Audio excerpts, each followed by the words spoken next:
So this episode is a audience request and one I wanted to do too. We're talking about payroll and teaching HR a little bit about the basics of payroll, because if we are doing it and we're getting it wrong, it's not going to be pretty.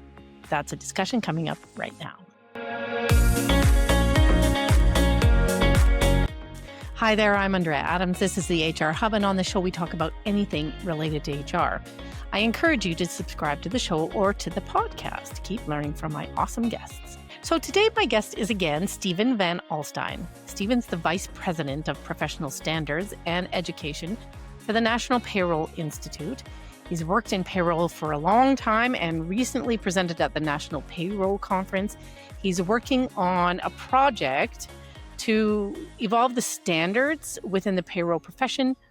Hi, Stephen. How are you? I'm great, Andrea. Pleasure to be with you. Pleasure to be with you too. These discussions are fun. But let's start off. We're going to teach HR about payroll. We're going to try and do that. Yes. Yeah. So can you please tell us what payroll does in 2 to 3 minutes, and I guess in plain language, but I think you speak pretty plainly already. I think where I want to start, Andrea, is to talk about the fact that we just completed a payroll competency framework for the profession. And we're very excited about that. And again, this is a wheel. You can go on our website, payroll.ca, to see it. But it really kind of hits on what is involved with the delivery of payroll. So it's really a wheel that talks about 4 components. One is the delivery of payroll, the actual paying of employees, that practice of making sure they're getting paid accurately and on time.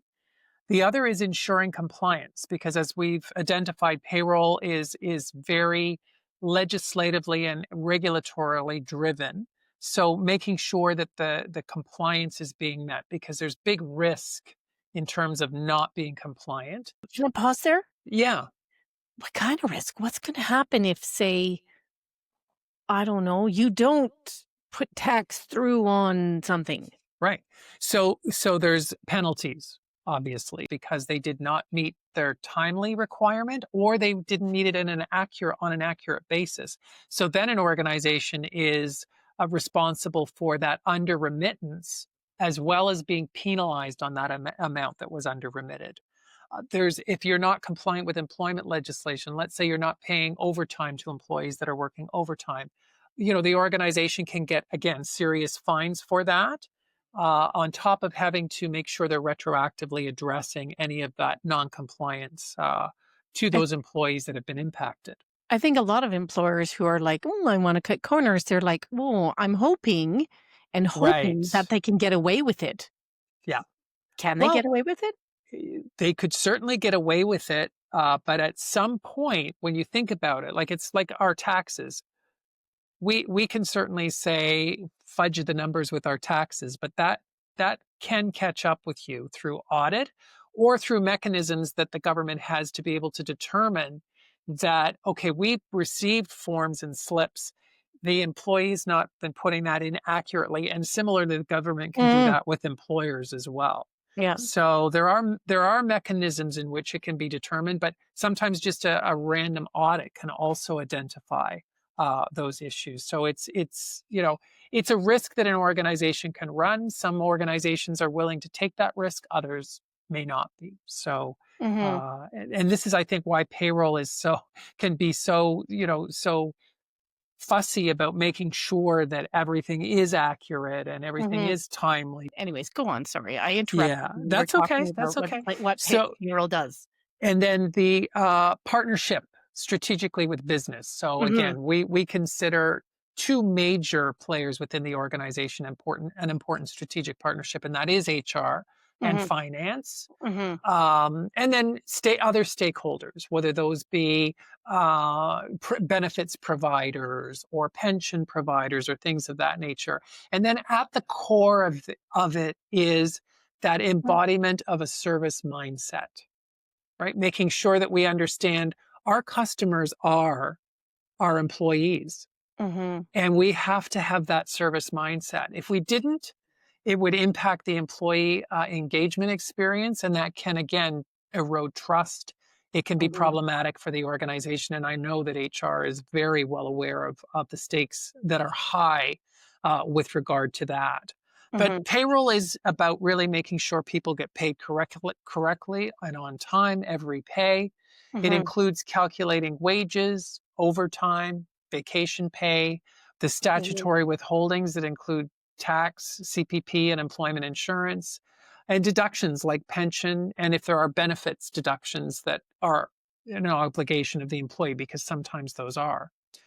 Payroll also ensures all of that is done in compliance with employment laws, union agreements, tax legislation. But behind the scenes, payroll is gathering information, hours worked, new hires, changes to pay or status, and turning that into that accurate payroll information that gets transmitted to government. It Mhm. also files requirements with government, issues the tax forms, the Mhm. records of employment, and keeps detailed records that stand up to audit. So I want to put something into context for you, Andrea, because I think people are really surprised by this figure. Payroll professionals in Canada are responsible for paying employees $1.4 trillion on an annual basis. They're responsible for remitting $470 billion to the government. Probably about 60% of all of the revenue that flows into the federal government comes through payroll remittance. When you put it that way, that really is a lot of money. Yeah. When payroll and HR are separate, uh, what is the typical role that HR needs to play so that payroll can do their jobs and get it done right? HR does provide the inputs payroll depends on. So What are that those? that Yeah. includes employee data like job titles, start dates, compensation, benefits eligibility, and contractual terms. HR also informs payroll of life changes like promotions, terminations, leaves, address changes sometimes. Mhm. If HR doesn't provide this information accurately or on a timely basis, then payroll obviously cannot do its job, right? And that means people may get paid incorrectly, which hurts morale and can even put organizations at legal risk, as we've talked about. Mhm. But it also means more time spent correcting mistakes than improving systems and building that employee engagement, that positive employee engagement. Mhm. Okay, so let's talk about new hires because I think this is this is where it starts. Yes, absolutely. Specifically, if I were to create a checklist of the Yep. things that HR needs to provide to payroll when hiring a new employee, what should go on that list? So you need to tell us what the person's full legal name is. And we're in a day and age where, we've got a lot of multicultural employees with a lot of conventions with their names. So obviously the accuracy of the name, the legal, full legal name of the individual is Okay. critical. The birth date, because birth Mhm. date drives certain pieces of it. It's not just so that we can, because HR might say, oh, well, we want to wish our staff happy birthday, right? And Yes. I'm just, again, I'm coming to Which they that. do They sometimes. do.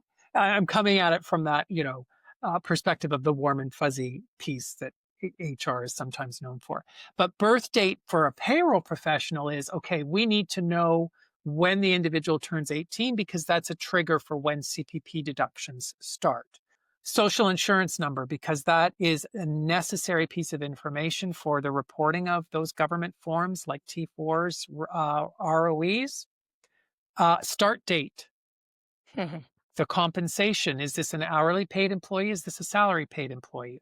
Work location, because sometimes, again, there's reports that are driven out of work location, like cross referencing overtime trends and things of that nature, which Right. can be driven by work location. Job title and department, Mhm.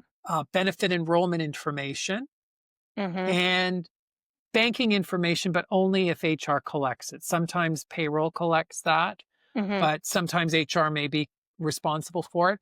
But what we're finding more and more as we see technology advancing through HCMs, again, human capital management systems or HRIS systems, is that there's a lot of self-service where Yeah. employees can go in and put some of this information in. But obviously the system, this is where, again, the communication between payroll and HR is critical, because it's like, well, what information do we need to have the employee putting in if they're doing that themselves? Uh, So you talked about the changes. oh, yes, yes, sorry, I was getting Yeah. ready. And I wanna talk about, offboarding, but okay, so changes.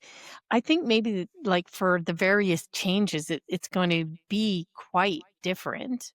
Like, a mat leave's different Yes. than a promotion is different than, I don't know, like, going on, bereavement leave. Right. Right. Yeah, so there's the leave component, the leaves of absence. What are the Okay, different types of yeah. leaves of absences? And frankly, like when you look at maternity, for example, some organizations will provide top-ups, maternity leave top-ups, Yes, they will, yeah. right? So you get EI benefits from the government, but the organization is going to top you up to 85% of your income. Again, organizations have different types of top-up programs, but mat leave and parental leaves, adoption leaves, those are the more, probably the more critical ones. Like you mentioned, bereavement. Somebody could go on a 3-day bereavement leave, but that's not going to have as big an impact as somebody going on a mat leave. But Yeah. it's remarkable. Like I go down and speak in the United States a lot about Canadian payroll. They are completely mesmerized by the number and volume of leaves that we have, including statutory, public, and general holidays, which there's all kinds of legislation around that. Uh, They have public and statutory holidays in they this. do, but not to the same extent that we do. Okay, alright. Yeah, and the mat leave just completely Yes. blows their mind. Well, That, yes, yes, but yes. yeah. And then there's other things from a change perspective, like pay raises or job changes, status changes, like somebody moving from a part-time role to a full-time role. And Mm, I'll tell you why that's important, because in some organizations, when somebody moves from the part-time to the full-time, they all of a sudden might be entitled to benefits. Like they might be entitled to sick leave, yes. or so there's a change. There can be a change if the organization participates in an EI premium reduction program. Yeah. Then it's important, because the people might be on two different RP. RP accounts are what the accounts are that are with the Canada Revenue Agency. And then, of course, there's just simple changes to benefits, deductions, or taxation forms. Like if somebody, we don't have to have people completing the TD1 form, which Mhm. dictates your tax levels every year, unless there is a change to their circumstance. So all of that speaks to the when too. Ideally before the pay period closes, and definitely before the payroll processing deadline, right? Because you don't want to have to be dealing with, like, if somebody's salary changed and it's effective on a particular date and you don't hit the deadline, the payroll processing deadline, and it has to be done in the I'll be the following or next one. subsequent pay, then you're calculating retroactive pays. And that can have a whole process associated with it. You were talking about dates. There's payroll date, there's the payroll processing deadline. Correct. Yes. Yeah, because oftentimes, so let's just use a week as an example. Let's say it's a weekly payroll and people are getting paid on Friday. Payroll will commonly have to transmit the payroll late on a Tuesday or early on a Wednesday in order for the pays to be transacted by Friday, because it has to be transmitted commonly to your payroll service provider. It has to be processed. It has to be validated, and then it has to be funded. The organization then has to fund that payroll to the provider so that it can go into people's bank accounts. So there's a whole series of events that lead Mm, up to. It's not just simply, okay, pay you know, everybody.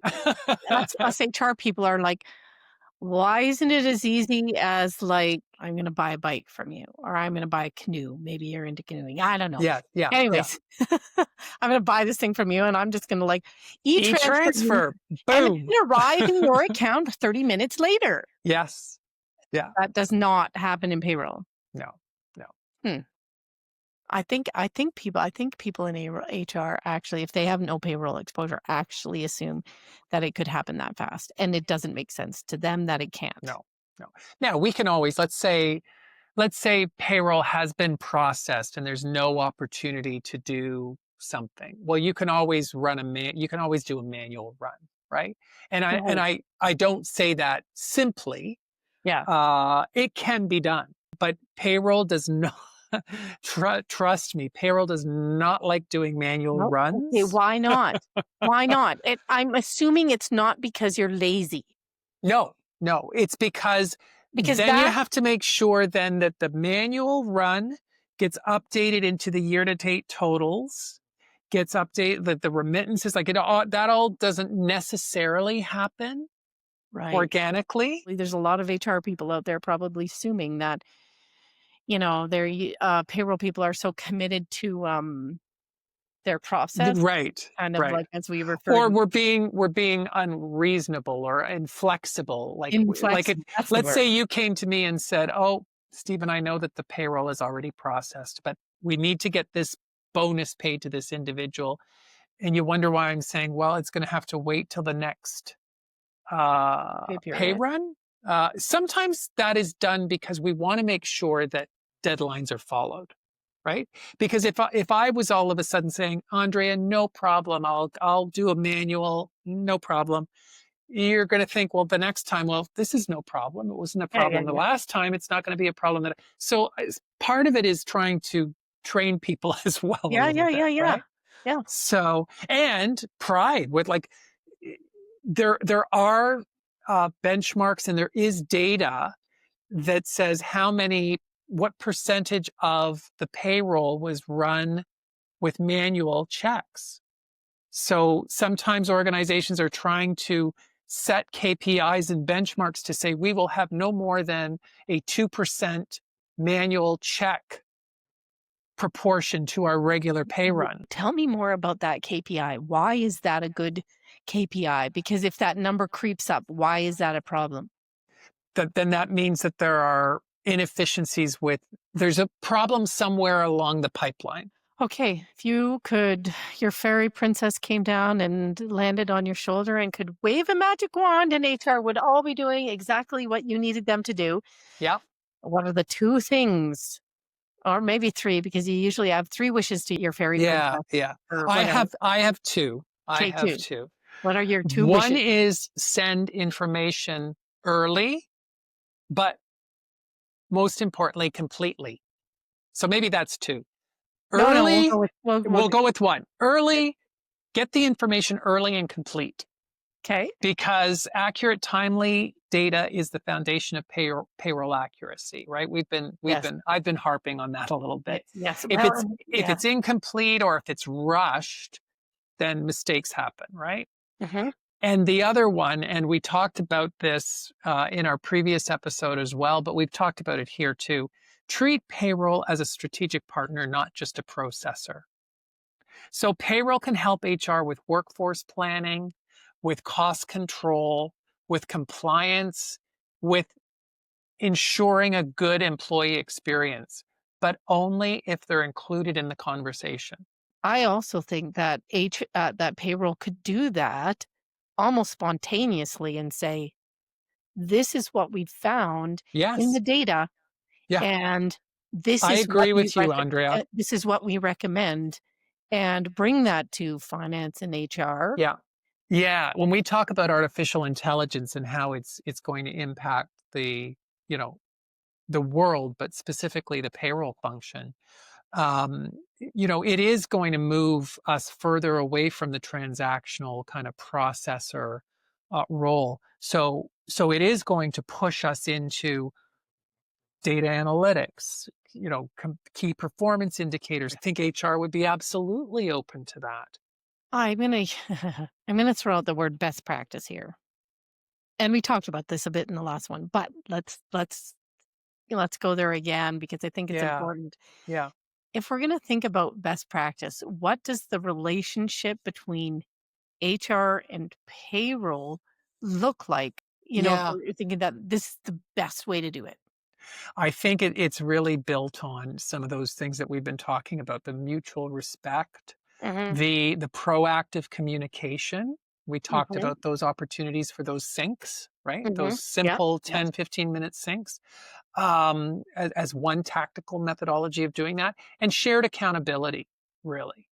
So HR and payroll work together, try not to have those silos, but be working together and plan jointly for major events like bonus payouts, like year end, like system changes, because more and more as the HCM and HRIS systems are more integrated, they are shared systems. So Hmm. system changes need to be, a shared responsibility because there's a shared impact there.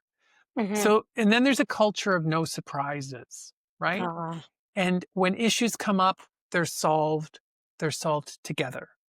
The biggest frustration we have with something like a termination is the surprise that we're being presented with.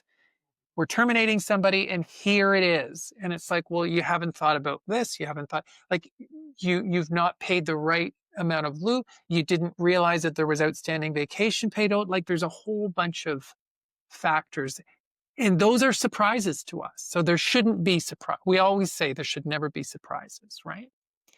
where can someone find you in the Institute? So as I've said before, our URL is one of the easiest on the planet. It is payroll.ca. And that's where we can be found, the National Payroll Institute. We've got great resources. Some are public facing resources. Some of obviously are for our members only, but we Yeah. certainly love to add members to our roll. So we've got some great resources, like we've got compliance advisors who can answer some more detailed compliance related questions for our members. So, and then we've got our designation programs and our professional development programs. We've got a great program called Learning Payroll 1 and Learning Payroll 2 that really is good for people who may not be Uh, doing payroll, but may want a little more insight to the mechanics behind it. So, yes. yeah, we would love to share our abundance of payroll knowledge with the HR community at payroll.ca. Well, thanks, Stephen. I love that. And so many good reminders in there highlighting the complexity of payroll. And I also liked at the very end, you mentioned those 2 courses that would be good for HR who's maybe not doing payroll themselves, but really needs to understand how that works. I think that's a great idea. Stephen and I had another episode where we discussed the relationship between HR and payroll in more depth, and a link to that is right here. Thanks for watching out there, and we will see you next time.